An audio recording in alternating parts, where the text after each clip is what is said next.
አልሐምዱሊላህ ረቢል ዓለሚን ወሰላቱ ወሰላም ዐላ ረሱሊላህ ሰለላሁ ዐለይሂ ወሰለም። ለወጣቶች መልእክት አጭር መልእክት ብቻ ማስተላለፍ ፈልጋለሁ።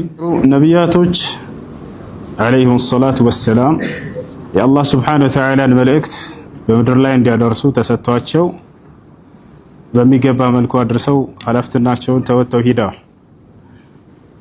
ዛሬ ላይ ደግሞ የነቢያችን ሰለላሁ ዐለይሂ ወሰለም ትውልዶች ያንን የነቢያት መልእክትና የአላህ ሱብሓነሁ ወተዓላን አደራ ከነቢያት ወርሰው ለቀጣይ ትውልድ የማድረስ ኃላፊነት ተጥሎባቸዋል።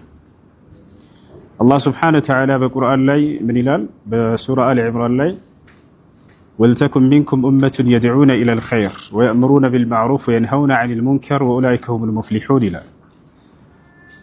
ከእናንተ ትውልዶች ይኑሩ ይላል፣ ወደ መልካም ነገር የሚጣሩ በጥሩ የሚያዙ ከመጥፎ የሚከለክሉ እነዚህ ናቸው የሚድኑት ይላል። አላህ ሱብሓነሁ ወተዓላ በዚህ ላይ በመልካም እንድናዝ ከመጥፎ እንድንከለክል ወደ ጥሩ ነገር እንድንጣራ ያዘናል። የነቢያት ተተኪዎች ነን እኛ። ከዚህ በኋላ አዲስ ነቢይ አይመጣም። አላህ ሱብሓነሁ ወተዓላ አዲስ ነቢይን አይልክም። ነገር ግን የነቢያትን ትምህርት አስቀምጦልናል፣ እንዳይበረስ፣ እንዳይቀነስ፣ እንዳይጨመርበት አድርጎ ይሄን ኃላፊነቱን ራሱ ወስዶ አስቀምጦልናል። የኛ ኃላፊነት ምንድነው? ይሄንን ለትውልድ ማድረስ ነው።